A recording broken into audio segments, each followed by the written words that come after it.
Bonjour mes chers élèves, dans cette séance, on va voir chapitre 2, technique de séparation de la matière chimie, classe EB7. Comme vous le savez bien que la plupart des substances qui nous entourent se trouvent sous forme des mélanges, et comme vous le savez que les mélanges peuvent être homogènes ou bien hétérogènes, elles sont soit naturelles comme l'eau, pétrole, roche, ainsi de suite, soit synthétisées par l'industrie chimique, matières plastiques, médicaments. Pour séparer les constituants d'un mélange, on a recours à des techniques qu'on appelle techniques de séparation, et ces techniques sont basées sur les propriétés physiques de chacun des constituants du mélange. Alors, les propriétés physiques comme par exemple le point d'ébullition, la densité. Dont l'identité ne change pas durant la séparation, le choix de la technique de séparation dépend de la nature du mélange. Ces techniques sont décantation, filtration, centrifugation, distillation simple et fractionnée, magnétisme et chromatographie. Dans cette séance, on va voir la décantation, filtration et centrifugation. La décantation, c'est une technique qui permet de séparer certains constituants solides d'un mélange hétérogène, solide-liquide, ou bien d'un mélange de deux liquides non miscibles, comme par exemple l'eau et l'huile, en se basant sur la différence de leur densité. Par exemple, on va séparer les constituants d'un mélange d'eau et de terre après agitation. C'est un mélange hétérogène.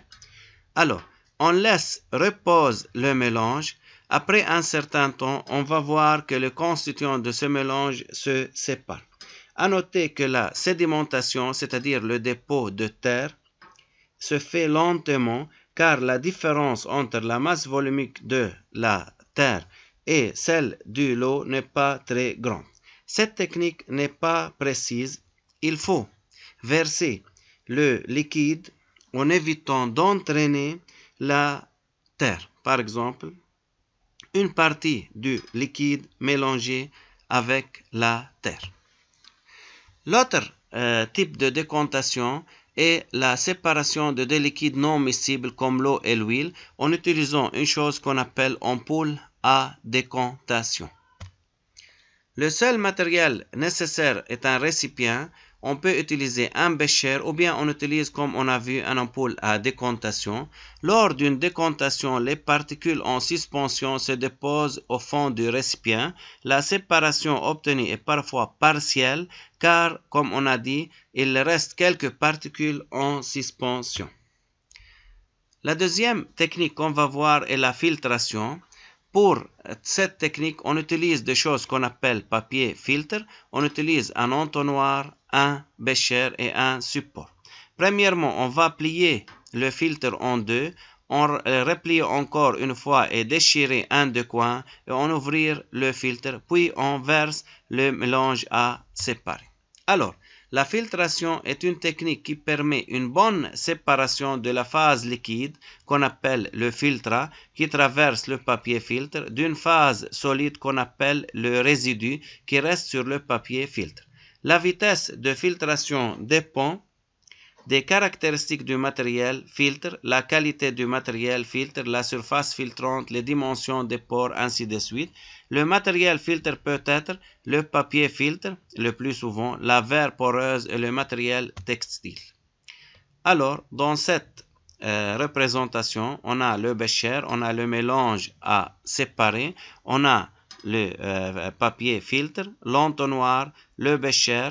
Le reste qui reste sur le papier filtre est appelé résidu et le liquide qui se trouve dans le bécher est appelé le filtrat. Ici, c'est le support solide. La troisième technique de séparation qu'on a vue est la centrifugation. C'est une technique qui permet d'accélérer la sédimentation des constituants solides d'un mélange hétérogène solide-liquide. On utilise des centrifugeuses manuelles ou bien électriques. Alors, le mélange est versé dans des récipients, comme vous voyez, que l'on met en rotation autour d'un axe fixe. Sous l'effet de la force centrifuge, les particules les plus lourdes sont expulsées dans le fond du récipient. Cette technique est utilisée lorsque le mélange contient des particules solides si petites qu'une décantation est impossible ou trop longue, comme dans l'industrie laitière ou les laboratoires. Par exemple, pour séparer les constituants du sang, on utilise une chose qu'on appelle la centrifugation. Alors, de cette manière, on va voir que le sang se sépare en deux parties. Le liquide qui devient en haut et les substances solides qui se déposent au fond du récipient. Alors, de cette manière, on trouve que les constituants du sang sont des cellules et des choses qu'on appelle plasma. Enfin, merci pour votre attention.